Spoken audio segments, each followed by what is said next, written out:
called Gone Viking, a travel saga. And I spent the last 8 years piecing together a lot of travels in the wake of Scandinavian explorers, a lot of Danes, but also other Scandinavian nations.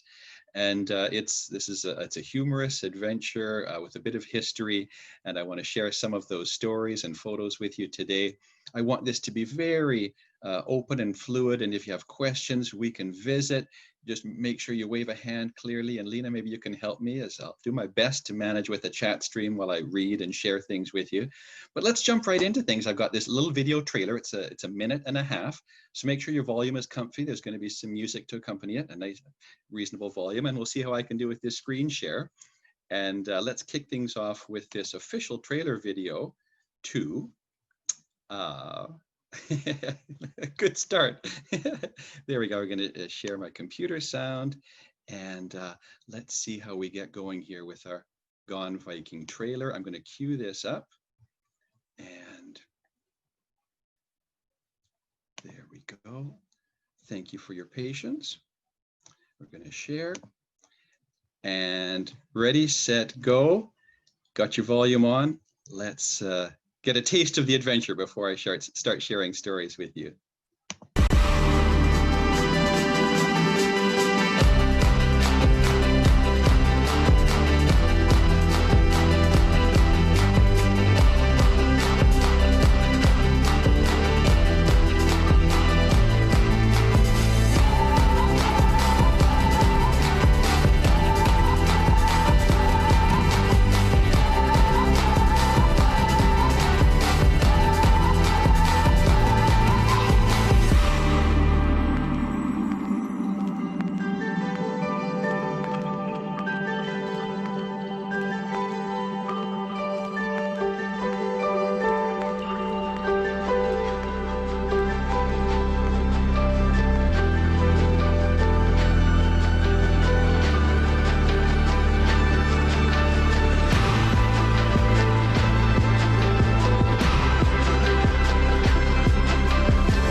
There you have it, friends. There's our getting things started with our Gone Viking official trailer. And I'm going to just jump right in. Are you able to hear me okay? We're doing all right for sound. And that video played across everyone's screens okay? Thank you. Okay, let's jump right into the prologue. And here we'll kick off our adventure from Gone Viking, a travel saga. And I started off with a quote from an author named Herbert from his book called Journey. And he says, "If you set out on a journey, pray the road is long." And here's the prologue. I'm going to use the word sculls with a C, referring to those slender rowing boats. Sculls slice the bay, the softest splash in morning calm. Each stroke of oar swirls water into quotes, grasping at a poem, the reach and pull, a heartbeat. They do that on the Rideau, someone says. A coxswain barks instructions. The boats move on silent, save for an oarlock creak and gentle ripple of wake. Through this, a bald eagle flies close enough to hear feathers moving air, while at a sculpture park it states, when you see an eagle, you know this is a special place. Last time I was as taken by the view, it was nighttime. Winter Olympics were here, and we met new friends at the rowing club pub, facing this stretch of water that resembles a thumb on the mitt of the inlet. Large windows and a patio look onto Vancouver, BC's Cole Harbour, cruise ship terminal, and the industrial port's towering cranes. An Olympic cauldron anchored the scene, a pyramid of metallic beams crisscrossed into outsized kindling, a signal beacon burning proud.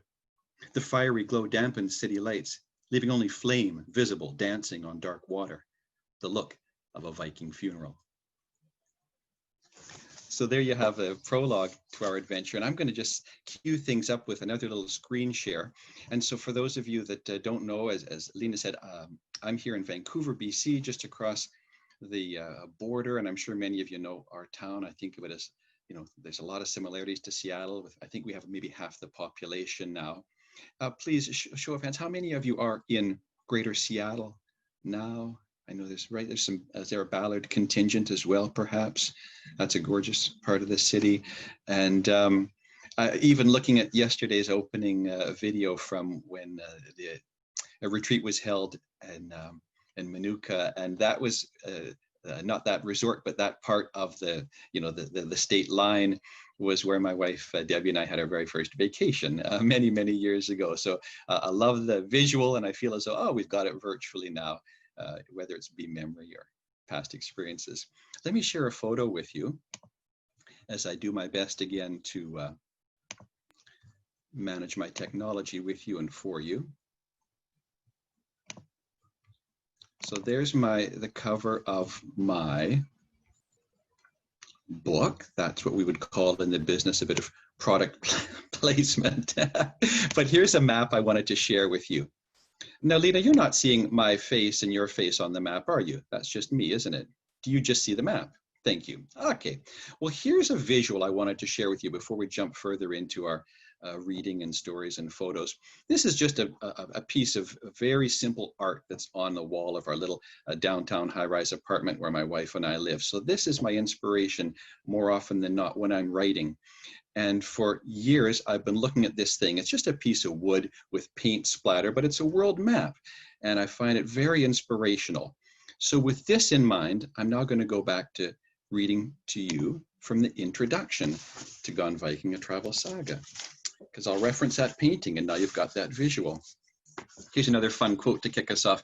You may know of the 19th century explorer Richard Francis Burton, not to be confused with the two of Liz Taylor's husbands, Richard Burton, different person. This guy was an African explorer. And his quote is, "Of the gladdest moments in life, methinks, is the departure upon a distant journey into unknown lands."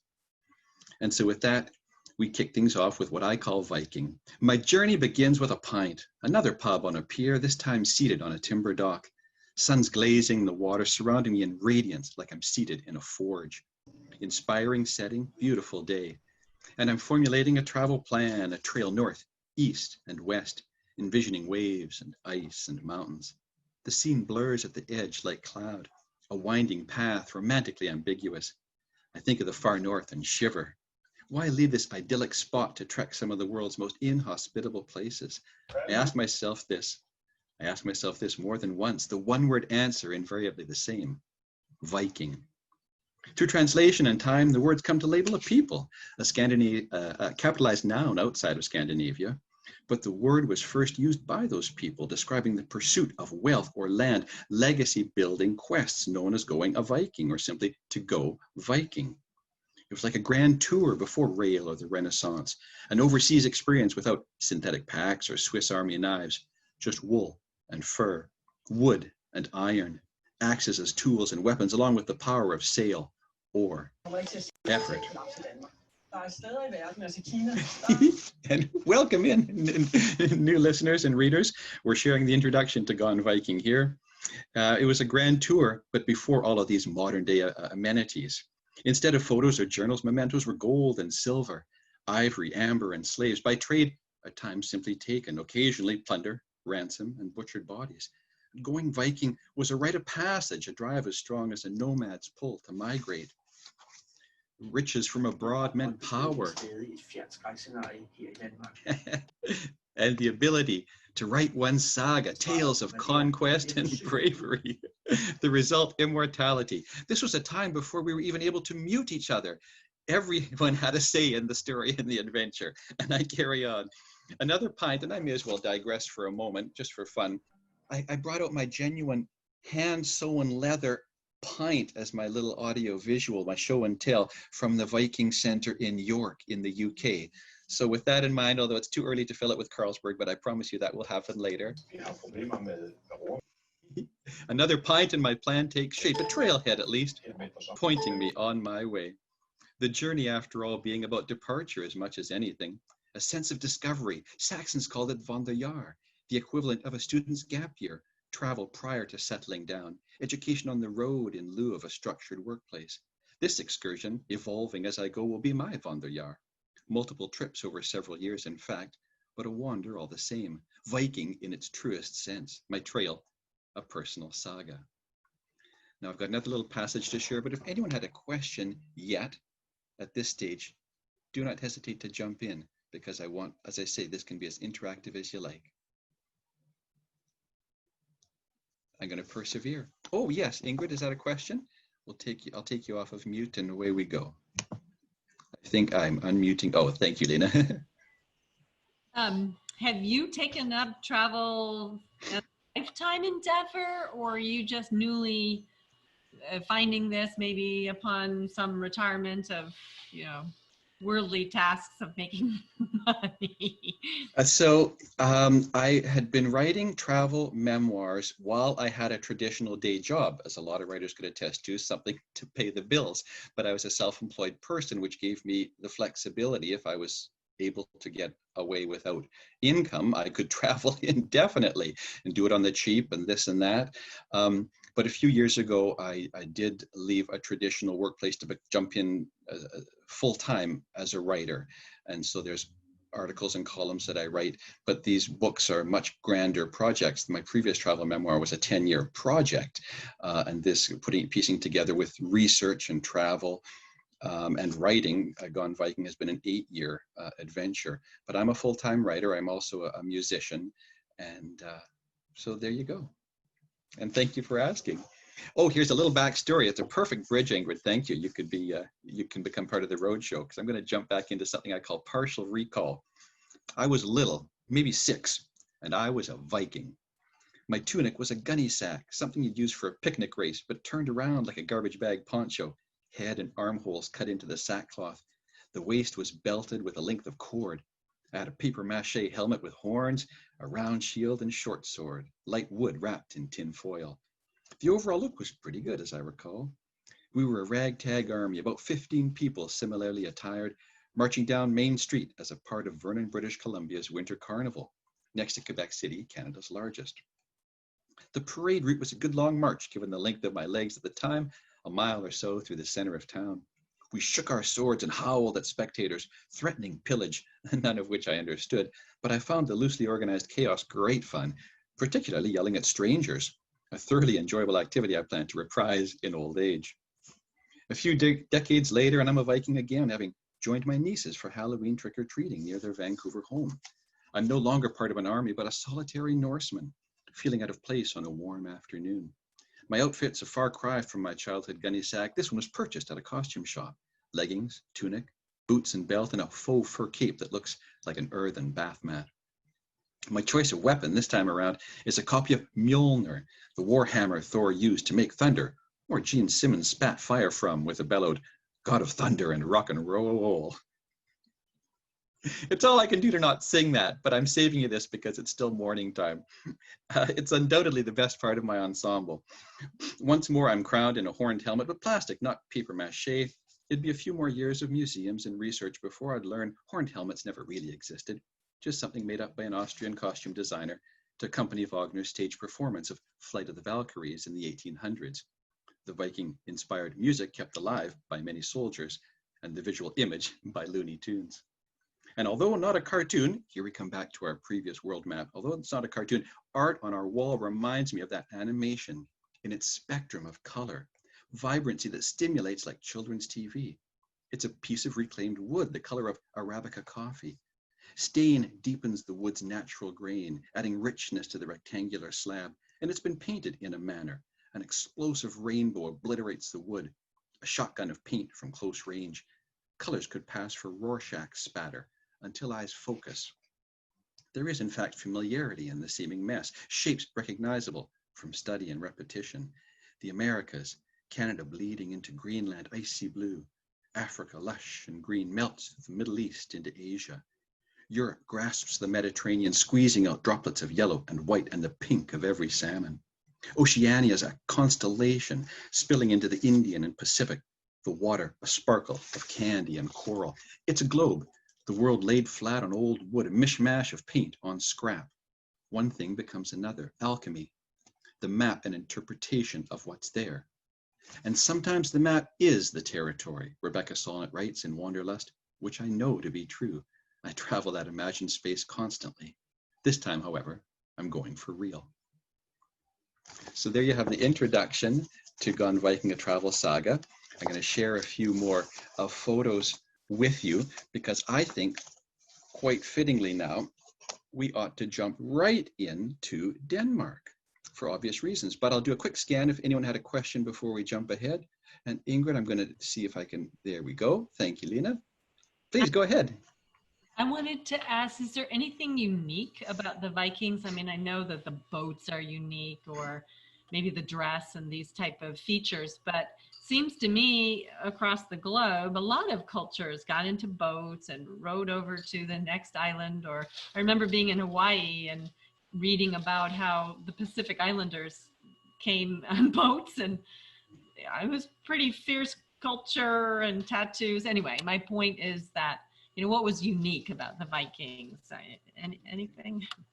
Ingrid, people aren't going to believe that we haven't sort of queued this up, because I absolutely have a little section in the book about the Pacific connections, and I see similarities there around our Pacific Northwest coast and through the Hawaiian Islands and the Polynesias, because I took a little liberty, as well as following in the paths of famous Vikings like Ragnar Lothbrok or Eric the Red and Leif Erikson and Olaf Krobone. I did take a little leap with 20th century Vikings, because remember, these are just voyagers like Thor Heyerdahl or Roald Amundsen, and which did entail journeys around the Pacific. And you're absolutely right.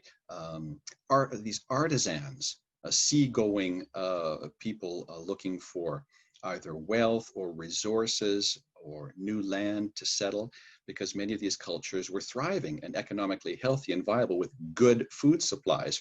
So the population grows, and the next thing you know, the younger generation is literally looking for places to emigrate to. And so much of the journeys and voyages, or to go Viking, was about trading and exploration. And every culture has facets of violence in their past. It just so happens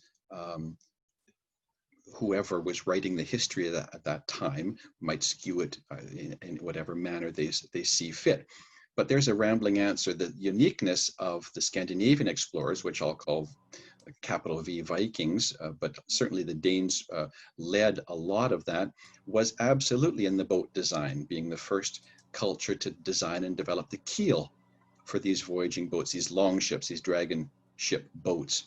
And that enabled them to ply vaster waters, like ocean-going vessels, to go further abroad.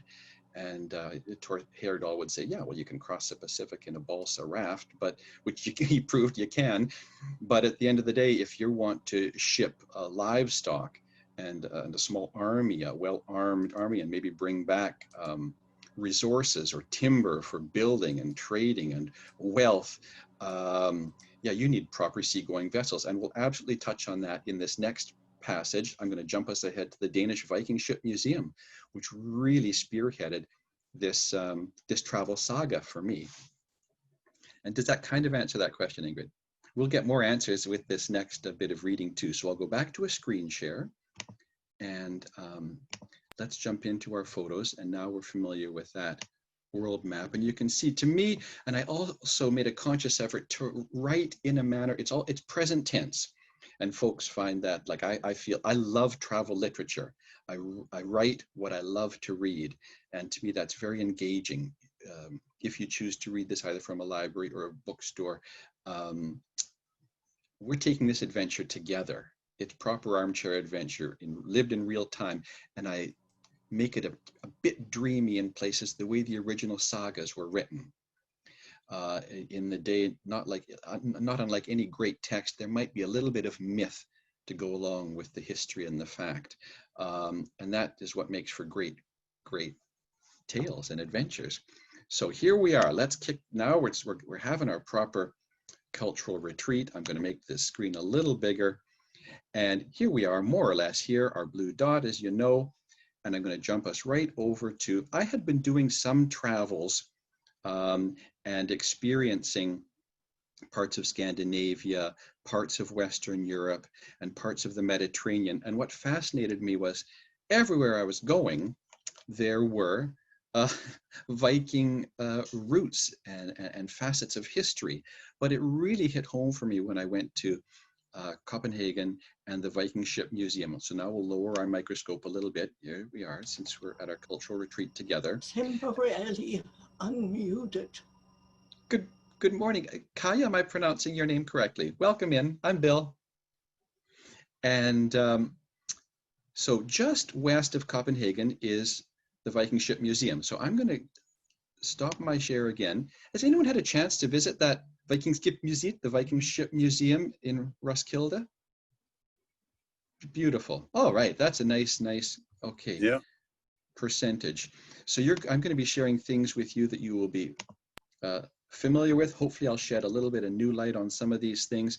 But if you recall, there's one exhibit where there's a world map, not unlike what kicked off this whole adventure. And it shows where the Vikings or Danes and Scandinavians traveled abroad, raiding, trading, settling, and it covers a huge swath of the globe. And I found that inspiring. And I realized, gosh, with just a few more years of research and concentrated travel, I would effectively be able to encapsulate much of this Viking world. Today, I'm mostly going to visit with you about, obviously, Denmark and a little around the UK, and following Iceland, Greenland, and Finland, the New World, perhaps some of the most famous Scandinavian exploration routes. And let's... Bill? Yes, Lena? We have a question from David Johnson. Brilliant. Now let me David, change my screen. So I would love to see David as we're visiting. David, And you're please... welcome to unmute yourself, and then you can ask the question. And is that David? Hi, I think we've got you, as you would say, you're on live on the air.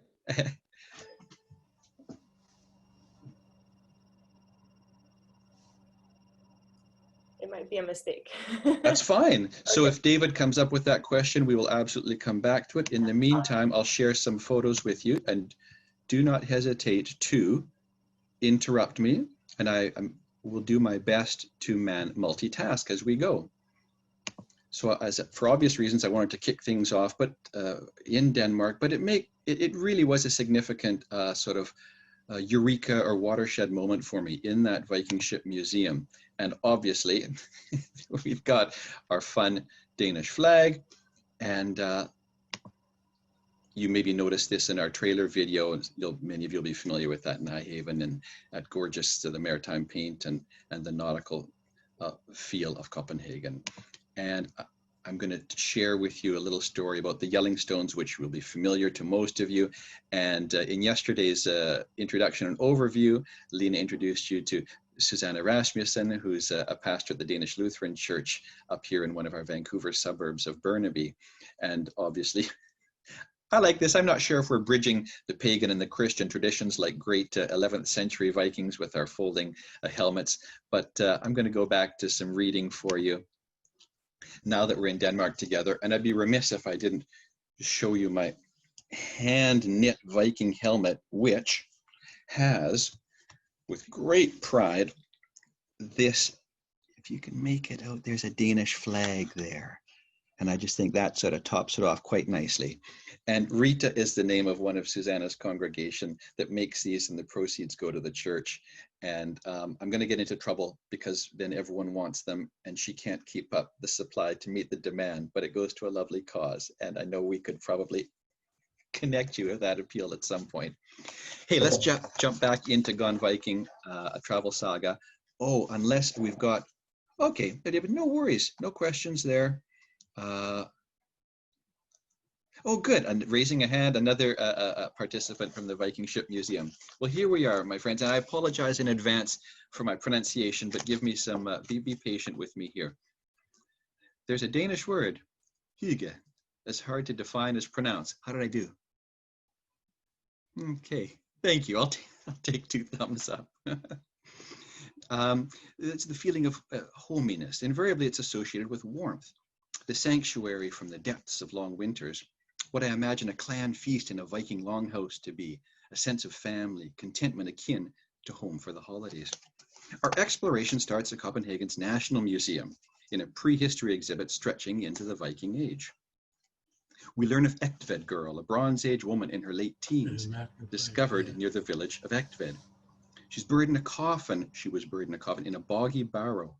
Her remains are remarkably well preserved, and I'm sure many of you have seen this in Copenhagen, in addition to the Roskilde Viking Ship Museum. Using dendrochronology, which is when they count growth rings in trees and they can date things like ships and coffins and such. Dendrochronology dates her funeral at 1370 BC. We know her height and weight, the color and style of her hair. She had neatly trimmed nails. With her are the remains of a cremated child, age 5 or 6, heartbreakingly real. I focus on the history, the science of it all in an attempt to quell the human element. It doesn't work. The girl's coffin was excavated in the 1920s, buried in an east-west alignment, a Christian burial. Body on its back, head to the west, allowing the deceased to rise facing Christ on Judgment Day was the theory. The fact Egtved Girl is buried in this manner 14 centuries before Jesus was around gives pause. Perhaps like Christmas and the cross, modifying traditions to keep pace with changing times. Egtved Girl's clothing and jewelry are easily identifiable. A loose short-sleeved blouse, a short skirt, wool belt, bracelets in bronze, and a birch bark box containing pins, an awl, which should be a pin for a cloak, and a hairnet. Cowhide lined the coffin, and she was covered in a blanket with flowering yarrow on top. And maybe some of you know there's a town named Yarrow between us, right near the 49th parallel border, which is a lovely flower. So from these flowers, we know the funeral took place in the summer. She was buried with a container of beer made from honey and wheat, myrtle and cowberries. Pretty complex brewing for the day. Further analysis tells us she came from the Black Forest, meaning she was well-traveled, which I like, knowing this woman was a voyager, a cosmopolitan Saxon who made her way 1,000 kilometers, I apologize, about 600 miles north, when most of the world never ventured more than a few miles from where they were born. Or maybe I just want to believe that her short life was full. The Trondheim sun chariots on display, crafted around the time Egtved Girl was a child. This Bronze Age piece was discovered early last century when a boggy chunk of northern Zealand, just west of us, was plowed for the first time. It's a bronze statue of a horse pulling the sun, about 2 feet long and a foot high. Although one solid piece, horse and sun are on wheels, indicating motion. It still shines like polished gold and could pass for Helios, the Greek sun god, or Sol, his Roman counterpart. Remarkably, Sol, the Roman word for sun, is identical in Old Norse. Now consider the fact this bronze Nordic sun chariot was forged 700 years before Homer ever wrote the first known references to Greek gods. Again, who influenced who or whom? Another religious mystery supporting Thor Heyerdahl's mysterious search for Odin. Or perhaps it's like a raven, who historically are known to glimpse the past, present, and future all at once. So quick sidebar, because I'm sharing a passage with you that lacks a little of the preamble. Thor Heyerdahl spent the last years of his anthropological life in what he called the search for Odin. And he believed that all Scandinavian people hailed from the Middle East, because he found 8,000-year-old cave paintings of dragon boat longships. And so he felt that was the whole migration and exodus that populated much of Scandinavia and Western Europe. So it's a controversial theory, but there's lots of fascinating research to back it up. Now I'll jump back to our book. Next, I learned about the Hjortspring boat from 350 BC, constructed with symmetrical bow and stern. And here we go, Ingrid, a little bit of nautical talk here.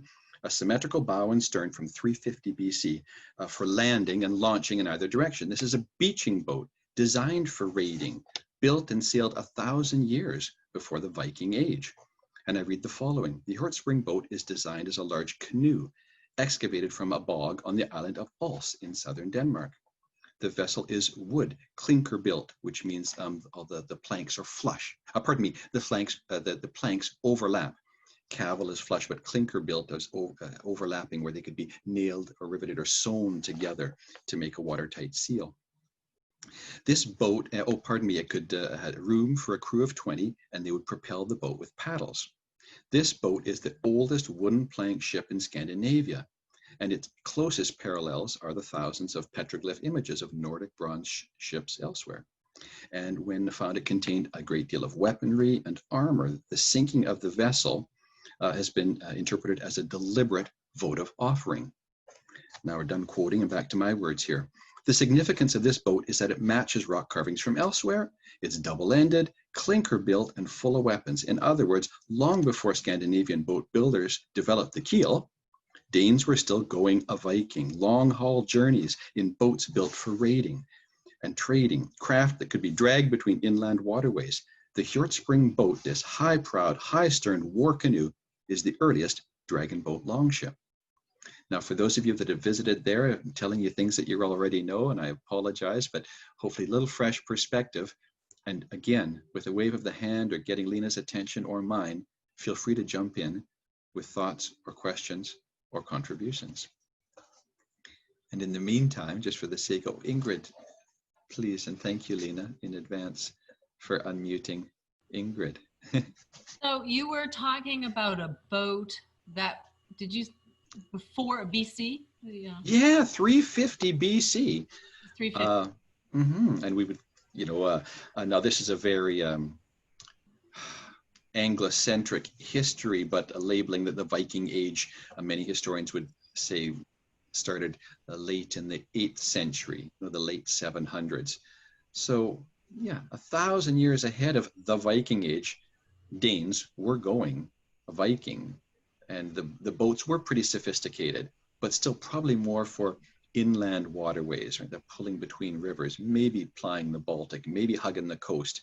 But it was really when the keel was invented 1,000 years later that we find our countrymen and women going further abroad. And moving on within this museum, we come to the Hoby chieftain's burial hoard, found just south of us in Lawland. Solid silver cups made by Roman craftsmen. This treasure was already ancient when it changed hands 1,000 years ago. Another link between Mediterranean civilizations and Scandinavian proto-Vikings. And a little sidebar here, a buddy of mine just sent me an article that he read in The Economist. And I think he just wanted to show off, to say he reads The Economist and makes him sound smart. So now I can show off, say, I have a friend who reads The Economist, and maybe you'll think more highly of me. But he made the reference to newer research talking about Irish in the day referred to the dark Danes. In other words, not just fair-haired Scandinavians, but it was proof that Scandinavians and Vikings had been raiding, trading, settling much further abroad, much earlier. And there's even history of like Persian influence and Arab influence and Moorish influence. But I hadn't heard of the reference to the dark Danes.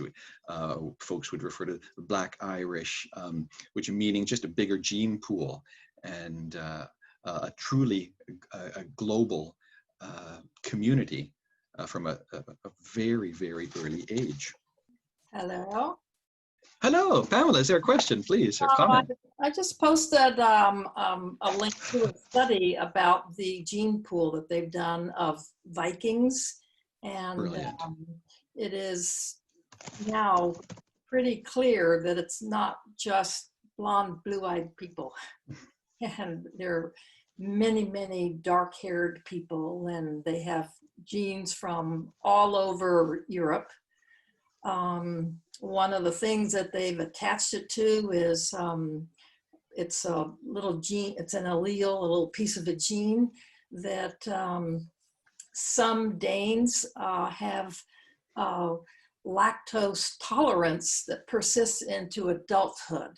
And there are more Danes like that than most people, I guess. So they're kind of following that little tiny gene saying, oh yeah, with that in whatever we call Vikings now. But I also asked a question, did you go to Hawaii? Because I lived in Hawaii for a while, and on the Big Island, there is a myth or a rumor that the Danes were there, and the goddess of the volcano is Pele, and which is Danish. And they say that people came from across the sea in some unusual boats, and the goddess, the female, had red hair, which in the islands would be really, really unusual. So I wondered, did you go to Hawaii? I did.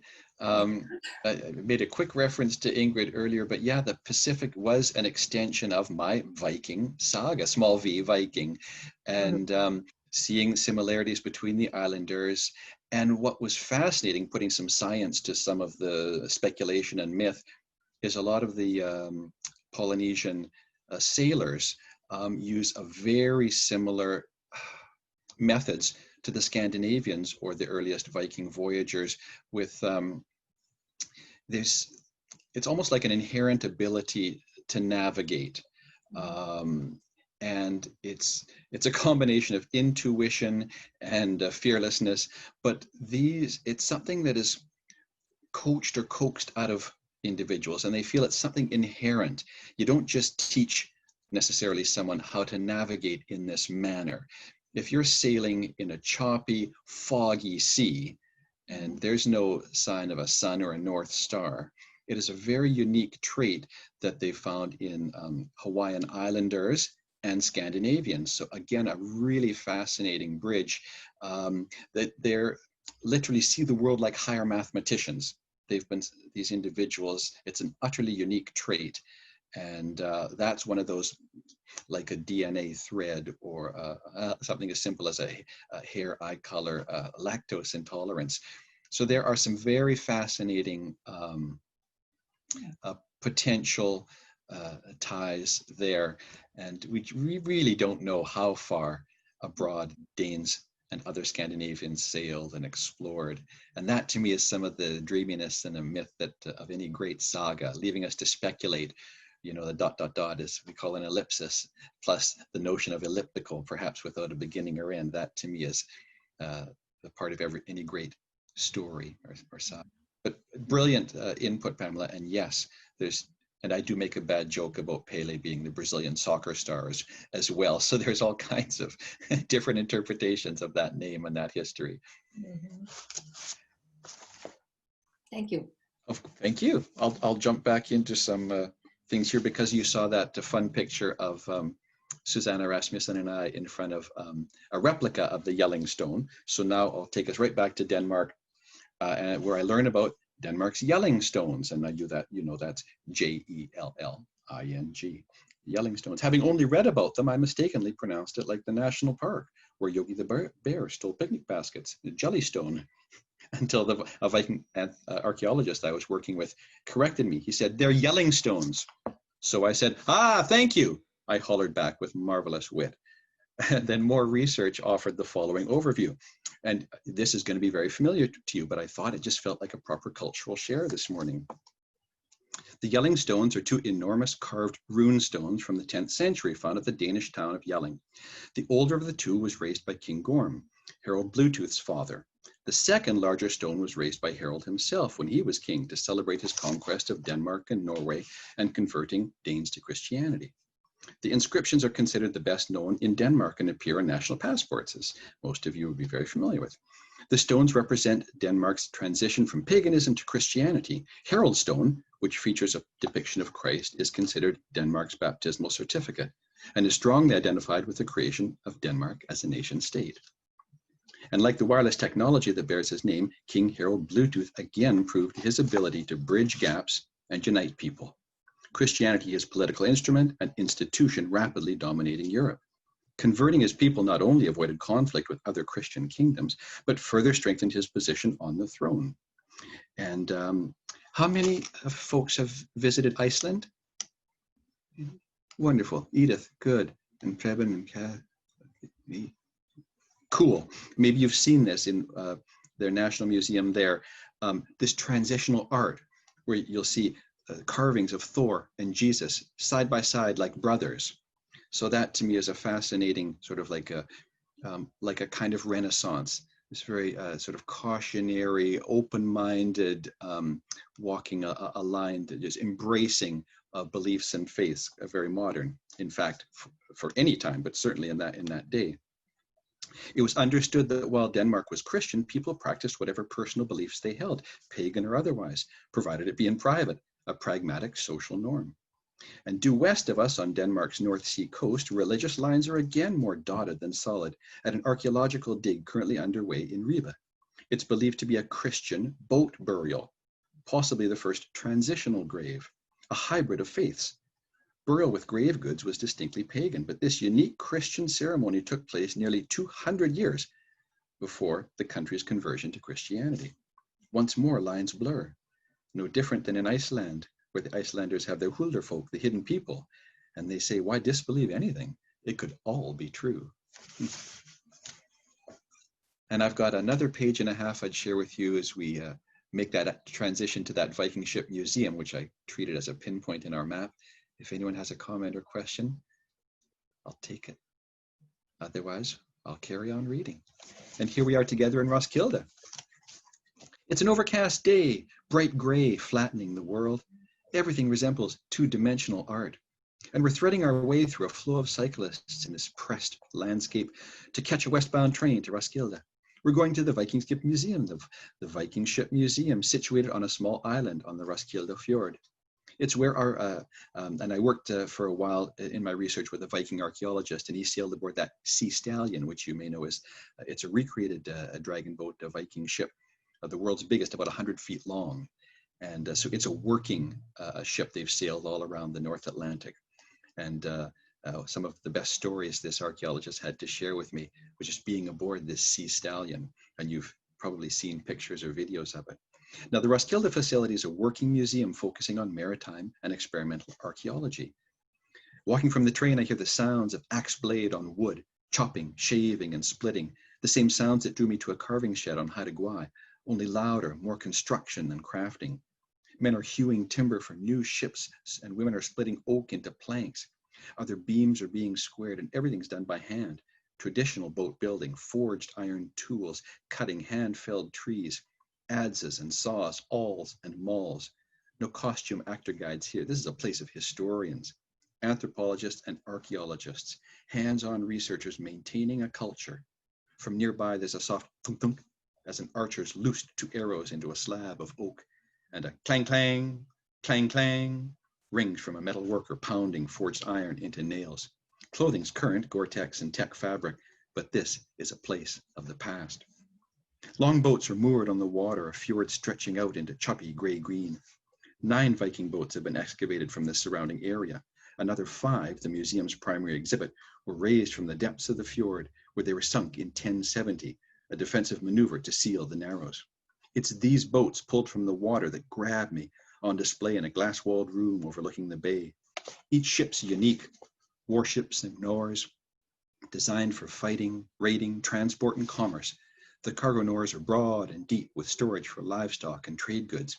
Every craft used the combination of oars and single masts rigged with square sails of heavy cotton, coated in fat for weatherproofing and sewn into patchworks of woven squares, the familiar striped or checkerboard patterns with steerboards toward the stern on the right-hand side, the origin of nautical starboard.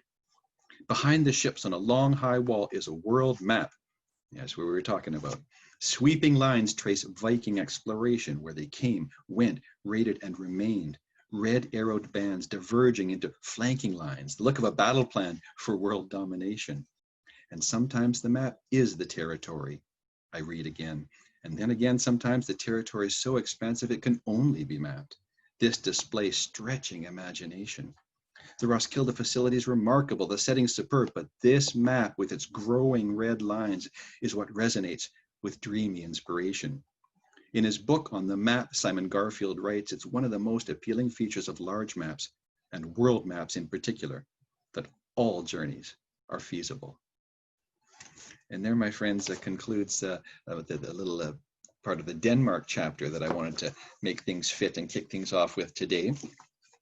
And I we'll go back to some picture sharing unless there's any questions at this stage of the game, or comments or shares. David had a question. All right. David is asking, well, he just ordered your book, and he's thank you. asking if you visited the Royal Burial Church in Roskilde. He can't remember the exact name of it. Oh, David, so I don't recall, so I'm going to assume no. And I'm sorry, I wasn't that spaced out when we were there, so we probably missed it. Oh, in Granberser? Thank you. No, we didn't venture then beyond the Viking Ship Museum. Okay. And my wife and I bumbling around with the trains and not speaking the language. But that's something I will definitely look up. Yeah, and then Ginny says the Hilleby Viking Museum in Schleifjord is also an excellent place to visit. Brilliant. Thank you. So the reason I watched last night's recording was I was double booked, and we were with friends that were talking all about their Copenhagen stories. And so I have a new short list going for when the world perhaps opens up again. And that, thank you. This is, I've got fresh material. And oh, and David, thank you so much for book purchase. I'm saying to folks, if they're wanting a signed copy now, if it's a gift or something, I'm happy to do a little customized email or note, and do not hesitate to ask, and Lena can help connect us for that. But I appreciate that and hope you get a kick out of the adventure. I had, I'm going to jump back to some maps and pictures unless we have more questions, Lena. I think that's it for now. I'll post the link to purchase the book in the chat too. Wonderful. Thank you, David. Good stuff. And thank you, Lena. Good stuff. Well, it would be remiss if I didn't make this what seems like a natural transition for a lot of historians and certainly modern day fans of Vikings. Probably the first clearly documented landing in the UK was Danes more or less sailing due west. Now we're talking about the late 700s. The boats have keels. They can ply these deeper, rougher waters. And the first documented landing or raid, again, that's a very Anglo-centric thing to treat it, to speak of it in that manner, but was at the place called Lindisfarne. Lindisfarne, which is basically over here. So this to me it seems like a natural transition for our visiting today. We're going to go together to the UK. I'll share some photos with you to maybe set a bit of a tone, but where they landed was this place. And this is Lindisfarne. And so it was a monastery and a priory, and this was still pretty much a time of spoken legend. Tales were done often with a bit of music or rhythm or dance, and it would help the bards in the day remember the volumes of stuff. But certainly in the Carolingian, the Charlemagne dynasty in Germany and France and Rome, and then around the UK, the monks were taking more to writing stuff down. And then I joke that, you know, history isn't always written by the victors. Sometimes it's, and so you read different stories of the first Danish landing here at Lindisfarne, and invariably they, with each account, depending upon who's doing the writing in the day. So now we're talking about writing that took place in the early 800s, and some of the stories get a little more embellished. And depending upon, it's almost like those old games of whisper. You tell a story to the person sitting beside you around the table, and invariably by the time it comes back to you, it's vastly embellished. So we've seen that with some of these stories of Lindisfarne. So I'm going to stop my screen share for now, and I will share a little bit with you in that what I feel is historically a natural transition to the UK. I'm on an Airbus, UK bound, and I've left work for a couple of months, mentally flipping a sign on my non-existent shop front, not gone to lunch or gone fishing, but rather gone Viking, as that's literally what I'm doing. So small V Viking, like voyaging. I'm not knowing where my journey will bring beyond adventure. And I'm rereading Neil Oliver's book, Vikings, the book sitting oddly on my lap. It's become a wedge from a spilled red wine fiasco, and it's now a bloated, mottled burgundy and sickly bruised yellow. It appears injured, both physically and emotionally, and the author stares sternly from the back cover, looking hurt as well, maybe a tad judgmental. But it's taken on character, the dried wine almost bloody, and I peel open pages as though it's a treasure map. I plot my course, the book serving as research. Plagiarism comes to mind, but I let it go, remembering something I read about George Harrison from the Beatles, who said every songwriter uses other people's material.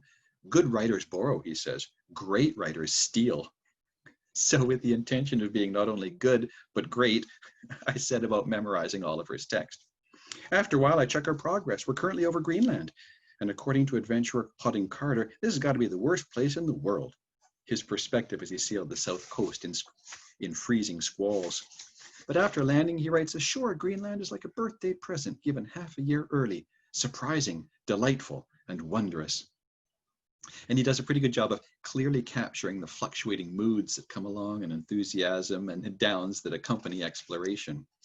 And I remember this flight path from my youth, glancing out a window to the Arctic Ocean, confused by angular cloud shapes, only to realize they were icebergs far below. And St. Brendan was down there somewhere in the 6th century, bobbing in his ox-hide boat when he saw his first iceberg, describing it as a floating crystal castle. And when Tim Severin replicated Brendan's Odyssey, he noted sea ice is never still. It's like a piece of planet meandering with the elements, a loosely plotted journey, and I feel the same way.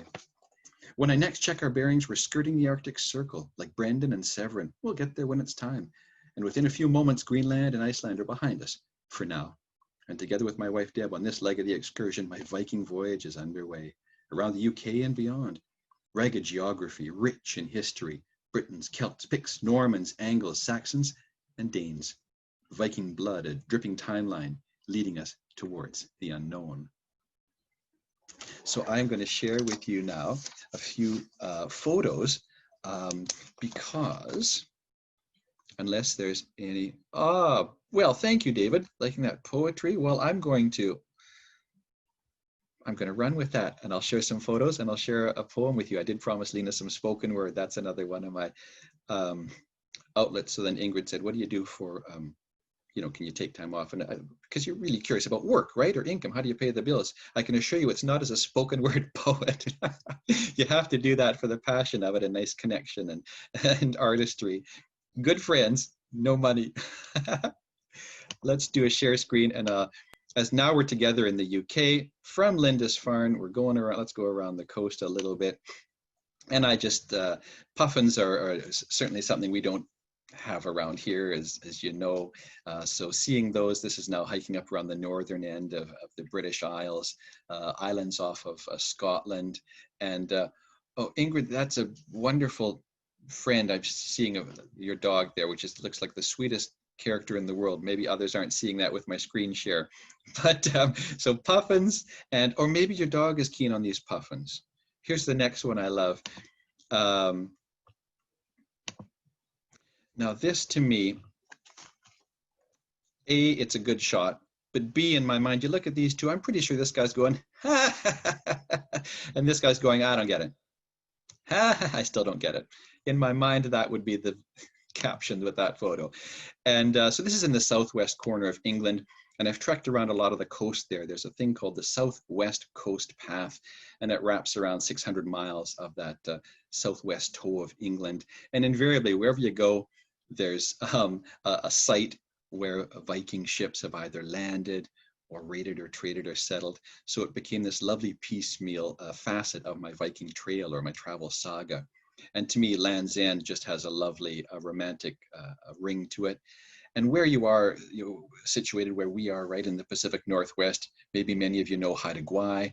It used to be called the Queen Charlotte Islands, and it's just up off the British Columbia coast, right up by the Alaskan Panhandle. And there's, to me, another very cool facet, not unlike Pacific Islanders, that have some Viking elements to it. But the place there is called Land's Edge, or Edge of the World, and here in the UK it's Land's End. And this, in my trekking around the place, St. Michael's Way, if you're familiar with the Camino, the pilgrimage trail that's most associated with northern Spain, that's that clamshell insignia. But the fact of the matter is the Pilgrim's Way runs across a lot of Europe and around the UK. So I was just outside of Mare-Zion and St. Michael's Mount, which is not unlike Mont Saint-Michel in France, where it's basically a castle on a tidal rock. And it has that look of that Lindisfarne photo I shared with you. But the cool thing is you can follow this trail, and invariably you can be following in the roots of your Danish ancestors all the way across Western Europe, right out to the tippy top northwest corner of Spain, which was a Viking stronghold for a number of years. And again, you see a Moorish and Islamic blending with pagan and Christian, and this lovely blending of lines and history and gene pools. So that was the significance of that one to me. And here are just a couple of, I'm not going to, I hope not to bore you with classic sort of photo. There's an old steam train that goes around Devon. And this just takes tourists once a day to Agatha Christie's home, which is called Greenway. And for, if you like, mysteries and literary buffs, right, from 100 years ago. And this is they call this the Agatha Christie steam train. So you just got to assume it's full of murderers. I have to assume that. But it was a fluke. The train never runs on time. It's once a day. My wife and I were on a big old 16-mile hike. And I happened to be on this rise in the hill that had the one great photo op. It was a total fluke. So I loved that serendipitous moment. Classic English seaside. Multi-generational folks would rent or own these little shacks. It'd be maybe a beach umbrella, a couple of chairs, and a kettle in there to spend a day looking at the sea. And this would be a kind of type of coastline I might encounter on some of my trekking. And this old shipwreck bits. This is a bit of old boiler, and that stuff that looks like rocks with moss. These are old 150-year-old bits of a shipwreck, and apparently the English's greatest defense against Viking raids, more often than not, was shifting sand, tides, shoals, and rough and uncertain waters. So there's still a lot of shipwrecks, not only Danish, but obviously Spanish and French and tons of English as well. If we just turned 180 degrees from that same beach, again, if any literary fans in the crowd, this is called Godrevy Lighthouse, and where the author Virginia Woolf wrote her a classic 100 years ago, To the Lighthouse, it's called.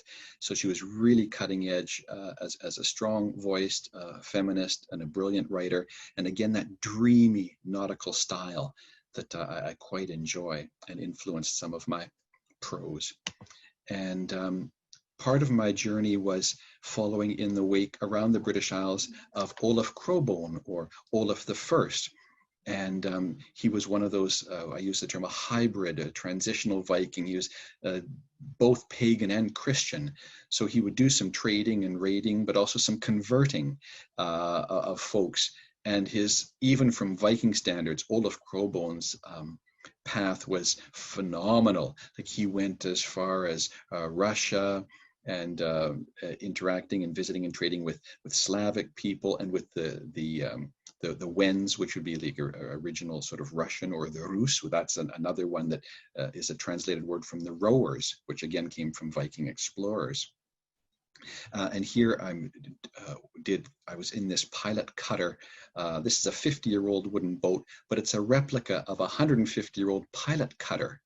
And these boats would ply the waters literally like pilots to pilot in big trade vessels, which in the day would have been tall ships here. So they're fast. In a pinch, you could sail it with 1 or 2 people. I was part of a crew of 7, and we bopped around between the Isles of Scilly and some of this English coast. And this is the Gulf Stream. So you get some lovely Caribbean looking water and flora and fauna. The water is still bitterly cold, but it's gorgeous. And shoreline like that. So there'd be times Vikings would land on smooth, easy shoreline, that canoe style, the original type of construction. You could pull it across to the next waterway. But there are also a coastline that I'll show you that's very, very rough. There's the sailboat. And this just to prove I was on the sailboat. And this is calm water. I was just getting used to taking selfies. And we had some very, very rough weather, kind of exciting, kind of terrifying. And I was not taking my camera out. This is a survival suit.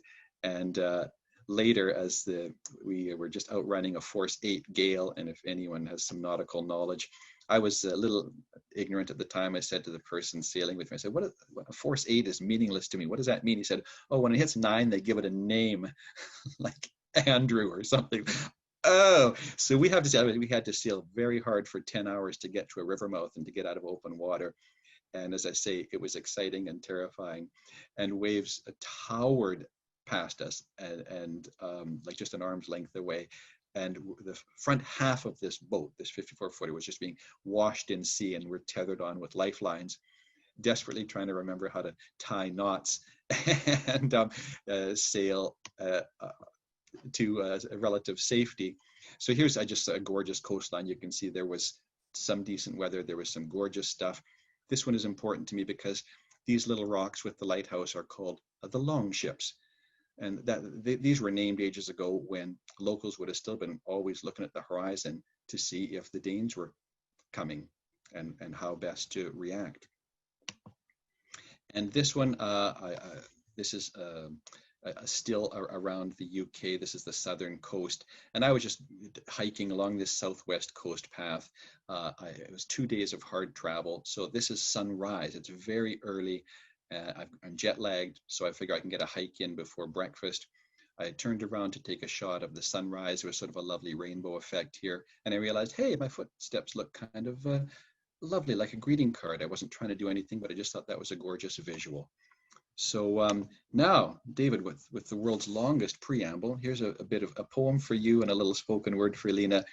This is called Southwest Coast Path, and all I'm trying to do is capture the sensory feel of when you're hiking around, and there's a natural cadence that comes when you're trekking, and this is trying to encapsulate some of the flora and fauna of these coastal treks, and it goes something like this: Southwest Coast Path. Tread along the coastal path, footsteps carry on, scrunching shingle, pebble strand, beside rock cliffs and dunes. Rolling scoops of silica heap desert on the beach, and slick down marram grass blown askew in need of a cut or a comb. There's rolling bluebells, heather, thrift, foxgloves, and fragrant gorse. It's a scent of summer, South Pacific, ripened peach and coconut. The heartbeat of a raven's wings cuts through veins of wind. There's a penetrating jackdaw's gaze and solitary chuff. The bay becomes a palette in green, blue, aquamarine, fired in a wash of sun and extinguished by the rain. Gusty squalls of spindrift strafing salty spray, the surf, a metered metronome, percussion on the shore. The cadence of the wind and waves, a pulsing melody with every step, harmonic fugue as the chorus carries on.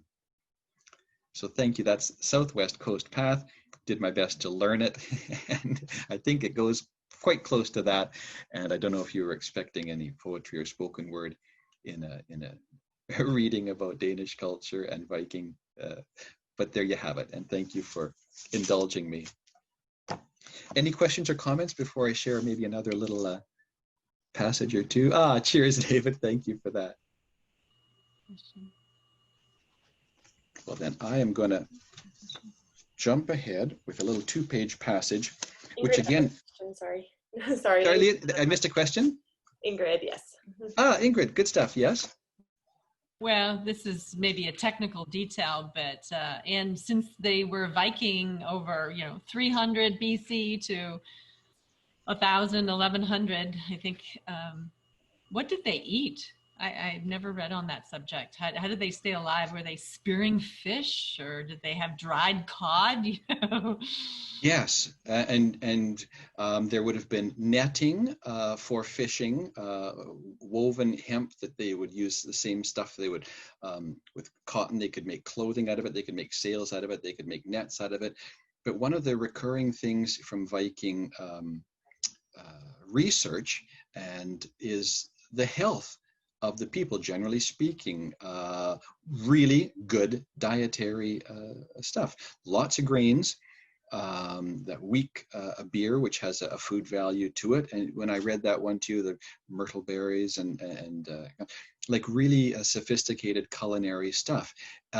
But with a healthy, thriving population, the population growing, and in fact, around Denmark and the Zealand Peninsula and Jutland Peninsula, pardon me, Zealand and the Jutland Peninsula, historians felt that a lot of Danes didn't have it quite as tough agriculturally as some of the Norse and Swedes, which would have shorter growing seasons and less arable land. And so that's what often was one of the motivators to take to the sea, is for sealing and whaling and catching puffins. Fishing was a big part of it. Now there's no way to talk about this without, I mean, it's good history, but it still makes me laugh. When I went to York, and which was considered part of the Danelaw, when Danes basically ran the northern half of England for a stretch before Canute the Great ran all of Anglo-Scandinavia. Dublin was considered a main Viking trade center, and York was the other one. Well, in York, there's this sort of wonderful, sort of horrible exhibit, and it's called the Lloyd's Bank Turd. And there's just no other way to describe it, but it's a fossilized piece of poo, but archaeologists and anthropologists from it can tell all the dietary history, which tells us about animal husbandry. It talks about farming. It talks about the general health and wealth of a society. So it is a great piece of history. There's a lot to be said from it, but at the end of the day, I was in a group of tourists standing around and looking at a piece of poo. But from that, you can get a lot of great details. But yeah, they were known for being very healthy. An odd one was like internal, like a tapeworm, was a very common thing or affliction. So whatever the grains were that was going on, or whatever protocol there was, with where the animals were, there were challenges as well. But generally speaking, when Danes and other Scandinavians went abroad, they were often categorized as big, strong, healthy women and men. Not only from, you know, when you're working the land, these are big, heavy, old, clunky tools. And if you're rowing a lot, these are strong, healthy people. And there's old Viking skeletons where the chests and the bone mass are actually massive. The bones would change to support more muscle mass. And the only other place a lot of historians have seen that, aside from like career rowers, were for a couple of hundred years in the UK, when all grown men had to practice archery all the time. And they became very brawny with these shifting skeletons. So I'm sorry, I went on a tangent from the dietary, but there's a bit of a rambling answer and hopefully a little bit interesting. It looks like there is also a question from Ginny. Wonderful. Are you familiar with the Jens Munk expedition, Danish to Churchill, Manitoba, 400 years ago? No. Were you comfy telling us a little bit about it? Would you care to? It sounds interesting, and you're under no obligation. Ginny, hi. You'd be better off just Googling it and get a lot of history, but I thought maybe you're from Canada, you had heard about it. So that would, sorry, please go on. An expedition that not a lot of people survived, but he did make it back to Denmark, and his writings have been published. This summer, I was signed up to go to up to Churchill for kind of a celebration, but because the United States people can't go into Canada, I canceled, and I haven't found out any information. And the Canadian Museum, Danish Museum, they had information there, but I don't know if the trip really actually happened, because maybe the Canadians could go. So I thought, being you do a lot of travel stuff, maybe you had heard about this. That was a new one to me, and I love it. So when roughly would that have taken place, that experience? Like, is this fairly recent, or? What I had signed up for was Oh, I'm sorry. The individual that made that Churchill trek, the Dane that was about 400 years ago. Thank you. Holy smokes! So just Google that name, and I've been. I was up to Churchill one other time, but I didn't know at that time that there was a Danish explorer that was up there. So I was anxious to get up there in July again, but I couldn't because I'm in the U.S. We're not right. We're not allowed. We're not allowed into Canada, still not. So Wow, I that's just great got, stuff. yeah, Thank you. Thank you. it's a real interesting history about it, how the, even 400 years ago, the boats weren't all that great, or the ships. So you have a lot of Yes. problems up there because that's, there aren't any trees up there. It's cold. Oh, yes. And for those of you that don't know, yeah, that's northern Canada. It's kind of due north of Chicago. So kind of in the middle Yeah, and way it's the heck up there. north of Winnipeg. It is up there. Yeah. Yeah. So I've got one chum from Churchill, and the tourists would go there on occasion to see polar bears. That's the other thing that takes you to Churchill. But this is and she tells the story of growing up in Churchill, and she was a little girl, and her brother was, I think he was 10 years old at the time. It was his job to take the garbage out to the dumpster. And it was a snowstorm, but they still had to get the garbage out of the house. Right. And so it's like a whiteout conditions. So he's literally feeling along the side of the house to make his way towards the dumpster. So he's touching the wall of the house, wall, and then his hand goes, fur. And he's, of course, touching the side of a polar bear in this whiteout. Yeah. So he slowly goes back. And it was fine, but it's a story and an adventure you wouldn't soon forget. Well, the indigenous, how do you say that word? Indigenous, the natives of the place were very concerned about transmitting COVID-19 because maybe they don't have a resistance. And so I don't know the backstory. I mean, I don't know the story if the trip really went on or not. So. Thank you for that lead. That's a great. And you probably know, like, we've got lots of Danish settlements up the coast of British Columbia.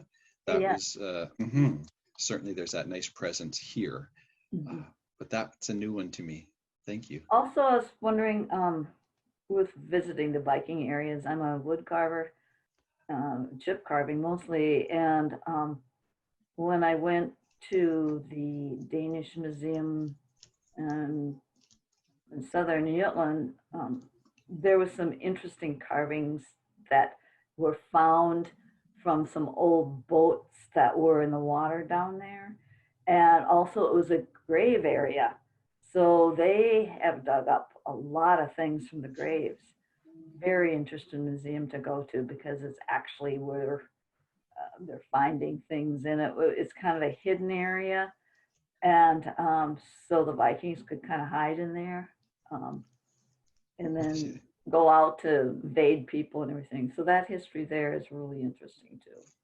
You could see how we could just spend lifetimes just following around Danish explorers around the globe and never double back on our tracks. That to me is inspiring and at times mind-boggling. But now, one time you said you thought maybe some of the people came from out of the East. So this was Thor Heyerdahl's theory. He was working on for a number of years before he passed. The search for Odin. Yeah. When I've done my DNA, there's two routes that it comes out of it. Also, it goes up through the peninsula, and I also have a little bit of Neanderthal in me, and a lot of people do. And then comes up from Africa and goes up that way. But there's also a line going up to like India area and upper in the east, way up in the east, and then it comes across on this, I don't remember what the road is, it's kind of like a highway. So it leads through there, which I thought was interesting too. That's a fascinating one. And maybe if any of you had a chance, there's a couple of years ago, the Helgo treasure from Sweden came to our Victoria Royal British Columbia Museum, which is just a pretty easy ferry ride when we're allowed. But that Indian connection in Helgo, Sweden, they found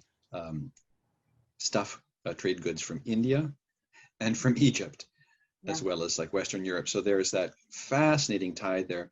And one I was super proud of when I was visiting with this Viking archaeologist, and I was talking about, I felt there's a Persian connection because the game of chess, you think about the Lewis chessmen that the Scandinavians carved, and they brought this this game from, that was a regal pastime. You know, if you're playing chess, you know there's plenty of food in the in the larder. You're talking about artisans, sophisticated, advanced societies culturally, but that game from Persia found its way to Scandinavia, and it makes you wonder. There's a classic example of a Viking grave with the Persian woman there, and so people thinking, wow, this was a regal burial. Was this, you know, if someone looked at it with a very ethnocentric view, oh, was this the queen's assistant, or was this the queen? Like, that to me is a fascinating one, and with, again, unanswered questions, another ellipsis. Thank you, Ginny. Awesome input. Well, gang, what if I share another passage or two with you, and one more spoken word piece, and then another little video? And how does that sound, Lena? Wonderful. Let's go back to some trekking around the coastline. I passed a pleasant blend of sandy beach to start.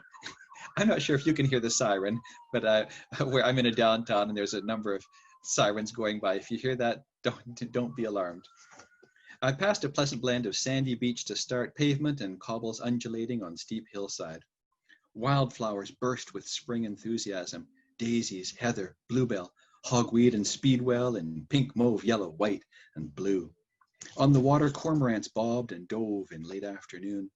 On the trail, magpies, blackbirds, and chaffinches were busy and indifferent to my presence. Jackdaws swooped with herring gulls, while gannets plunged from dizzying heights, seeming suicidal. I marched with confidence round the headland west of St. Ives. Behind me, town ran up a wide, grassy hill like a picnic blanket, a cemetery fronting the sea, pastoral resting places, achingly beautiful. I'd be content, I felt, with that permanent view. I traipsed over rough rock, mud, and burbling water high above the sea. Cliffs fell away at my feet. My stomach tightened as fierce wind lashed, pushed and pulled, and I found myself leaning inland, walking at an angle, bending knees, convincing myself my fear was irrational, knowing it wasn't. It was too windy to be there, far from town and far from safe, but beauty pulled me on. For context, they were gusting at 55 miles an hour and up to 60, so it was windy. I fought my knee's desire to lock, wanting to simply hunker down and hope to be saved. A setting sun lit the coast and violent sea. Breakers exploded into froth far below. There was nowhere else I'd rather be, and I desperately wanted to be elsewhere.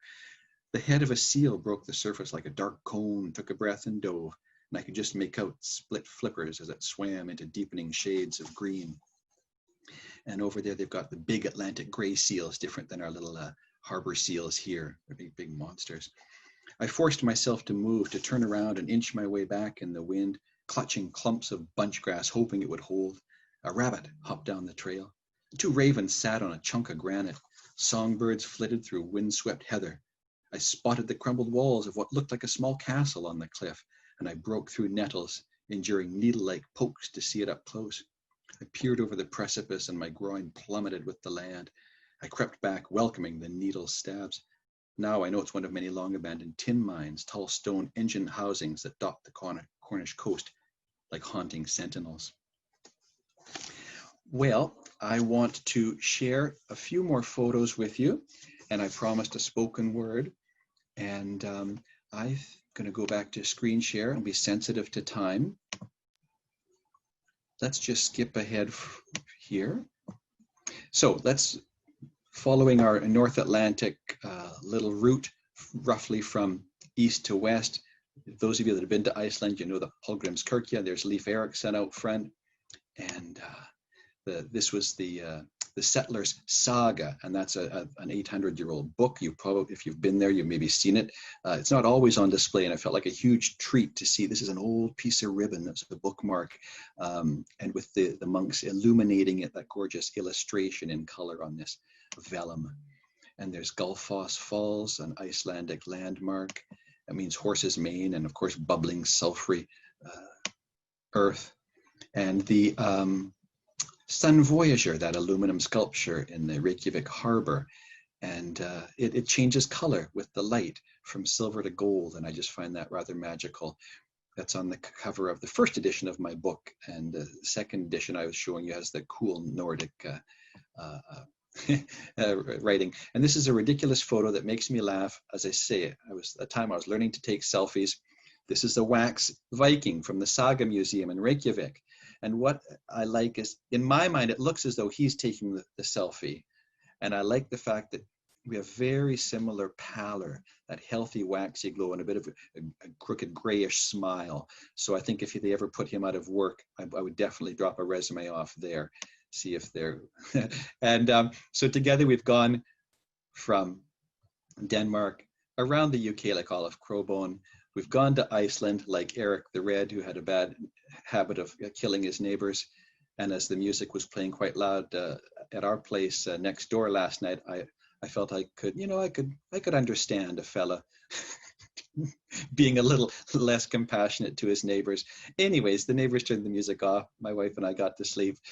And like Eric, who still kept killing the odd neighbor, he was banished over to Greenland. And I'll just jump ahead a little bit because that was part of my trek. I went to Eric the Red's farm in southern Greenland, which Leif inherited, so it became known as Leif Erikson's farm. And you can see this, like, that's the coast up close, like fjords. And I did some bopping around between Narsarsuaq is an old US airstrip, and across the way is Brattahlid in Danish, or Kasjersuk in the native Greenlandic tongue. Leif Erikson, or Eric the Red's farmstead. Across the way is Iglaku or Garder, where the bishop had his establishment. And this is called Eric's Fjord, and this is Einar's Fjord. And you can take a boat right up, bang, into this ice field. And there's a glacier wall there, and I'll share a couple of pics with you, but I'm aware of the timing too. And there's flying into Greenland. And there's a replica of Eric and, well, Leif's farm. So Eric the Red and his wife Torhilda with Leif and Freya and 2 other boys. This was where they were. This is a replica. These bumps are the actual original farmstead. And up close, Eric the Red was devoutly pagan. And Torhilda, so we're talking about getting around the late 900s. Torhilda was Christian. So it was that kind of household. And Eric was devoutly pagan. And Torhilda said, build me a church. And Eric said, no. And Torhilda said, build me a church. And Eric said, no. She said, you don't build me a church, you're never coming into our bed again. And Eric built her a church. And Leif Erikson was born. There's a story arc there. And this is no one seems to make as big a deal about Eric the Red there because he was maybe a tad murdery. But Leif apparently took after his mom and was apparently a great host, a likable individual. In my mind, he's looking towards Newfoundland there. And I put that in because it makes me laugh. And I know Hagar's technically Norwegian, but I thought you'd cut me some slack. And some iceberg photos that I just think are pretty magical. If you remember that previous map, I said you take an old wooden boat, you can go right up against the glacier wall. And I could stare at these things like clouds for a day. And the blueness, you can see that. And icebergs off the glacier, they're full of air. And that's what adds the color. So here's some 10-year-old booze with million-year-old ice. And you let it sit there. And as the air bubbles escape, it slowly carbonates your beverage. It's the neatest thing. If you know that, thank you for just letting me talk, but it was new to me and I found it fascinating. Behind that glass in the distance is the wall of the glacier, 1.5 miles wide and 70 feet high. And we just wedged the boat in like a big old wooden arc into there, and eventually you wiggle free, and yeah. And there I am toasting, and I'm wearing everything from my pack. There's a couple of hats, there's 5 layers up top, there's double pants. So beautiful day, but frigid on the water. So to put it into your, I got to do a Celsius to Fahrenheit in my head, but the only, it's below 0. The only thing keeping this water liquid is salt and tide. It's freezing. I had this is I got this from online because I didn't take a photo. I was just enjoying the moment, but a beautiful sea eagle swept by. And I'm going to conclude things with this little story and this little passage. because we don't have them around here. And they are bigger than a bald eagle. They're huge. And it was a rare sighting, and it felt extra special to me because we were in this kind of a setting. I took this stylized photo, iceberg, black and white, old wooden ship, and back to this sea eagle, which tied in beautifully with this old Norse mythology. And I'll just, with that visual in mind, I'll take us off and share. Because there's in Norse mythology it's called Yggdrasil, and that's the world tree, where the myth is like the world started there, and apparently the eagle that lived up there along with the hawk sort of got the whole thing. And I'm going to share this spoken word piece with you because it felt like a magical moment. Imagine that vast empty land of Greenland, but you've got the indigenous Greenlanders, which would be like your First Nations in Alaska, or in Canada, our indigenous people in northern Canada. So you've got that hybrid of West meeting the European East. At the times when mythology was prevalent, and this was my experience. And this is called Yggdrasil. Yggdrasil, the world tree, Mother Ash, stands astride a Nordic knoll beyond Uppsala's temples, where every god, the real ones, take meat and mead amongst the Norns, Weird, Verdandi, and Skuld.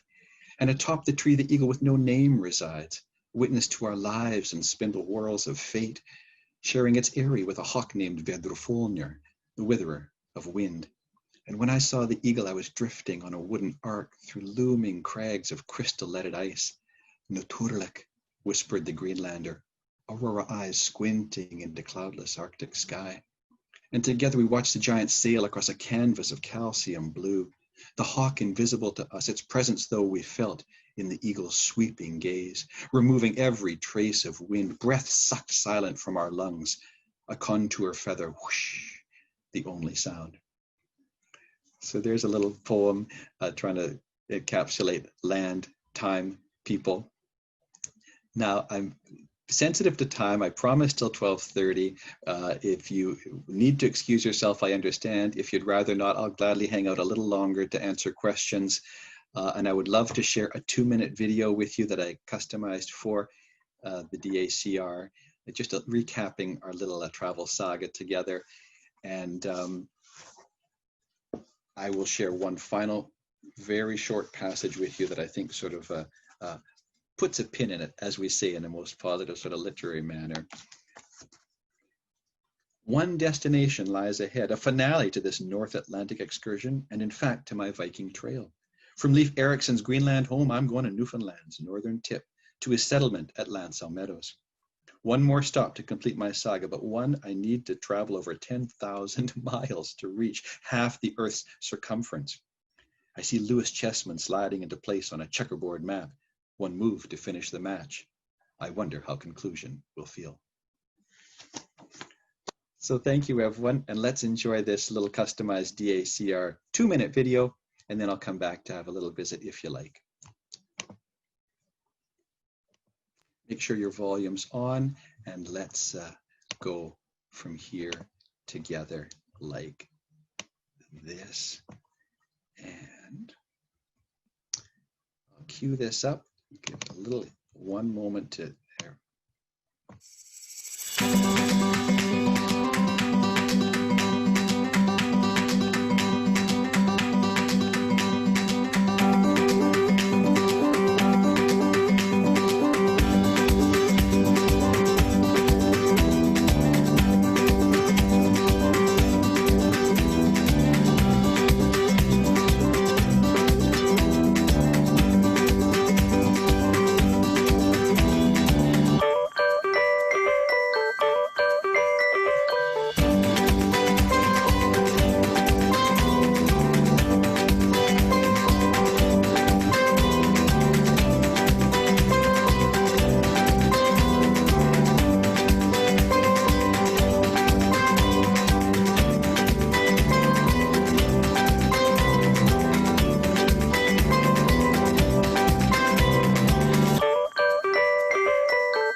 And I give you that, my friends.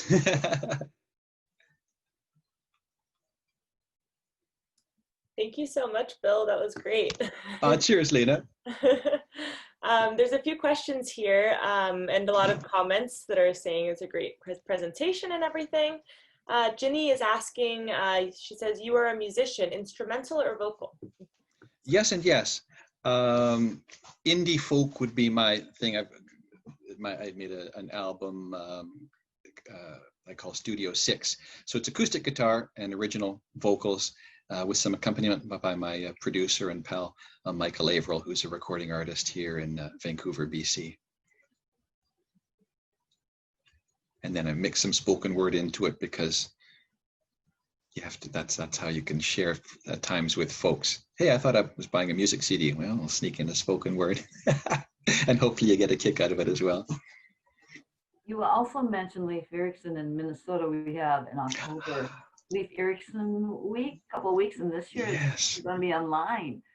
So if you'd like some information, I could email you that. I would love it, please. I know October 9th is Leif Erikson Day, so yeah, it'll be a fun week. Good. And it's like all the Scandinavian countries, not, you know, and of course we have, you know, the Danish American Center in Minneapolis, and we also have the Norwegian American Lutheran Church here, and yeah. So the venues are all over, and so.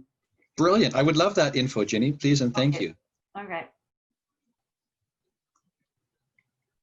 Well, I want to say thank you again, everyone, for your lovely engagement and attention and letting me share Gone Viking, a travel saga with you. And as I say, this Danish American Cultural Retreat is a very special thing, and I've been privileged to be a small part of it. And I know there's a bit of a Danish blood through my father's Scottish side, which is common on so many of those island nations, right, around Western Europe and the British Isles. So there's a kinship that I was joking with Lena, becoming more Danish by the day and rather loving it. Yeah, we're happy to have you. Thank you. David Johnson is asking real quick, are the poems in your books? Oh, there is, what I've shared with you is not. There are a couple of poems that I've snuck into the prose of Gone Viking. So there's a couple of poetic pieces in there, some lovely, there's a silly one or two, but today's stuff I wanted you to have fresh things. Thank you. And if you have a link to your CD, Bill, is also from David. Yes, SoundCloud, it's all free if you would like. And so with I'll just, let's see, what'll I do? I'll put, if you were to SoundCloud, Bill Arnott, A-R-N-O-T-T, you'll possibly find it there. If Lena connects us, or we can put up maybe my website address might be handy too. And that should give us we can be in touch that way, and I can give you whatever you may want or like to connect with. Bear with me. And that should do nicely. And I'll put this in our chat stream here. So it's Bill Arnott, APS as in author, poet, songwriter, Bill Arnott, APS.wordpress.com. And there you could find some other fun mini Gone Viking videos and some other just sort of fun things. I tried to make yours unique today, but there's a long answer to that question, David, and thank you for asking. I'll just share it with everyone here. Oh, yes, sorry, thank you. Yeah, I'll send an email out tonight too with that link for everybody. Brilliant. Yeah, and then again, if someone said, oh, I'd love a note for the book or recipient because I can't sign it in person, I'd be delighted. I've felt very fortunate to make some lovely connections with folks all over the globe, and I will always honor that. And I, again, value it and appreciate it. That's great. Thank you so much. Yeah, so anyone can reach out to me. Just send me an email at lena@nwdanish.org and I'll put you in touch. Are there any other questions or comments or anything? Okay, well, thank you so much, Bill. Thank you, Lena. And everyone have a wonderful time at the rest of the retreat. I will be coming and going and seeing you again. And sounds great. cheers. We'll see you around this weekend. And we'll see everyone at 1:30 is the next live part of the program. And it's the Hiking Viking with Bruce Bro. So we'll see you then. Thank you.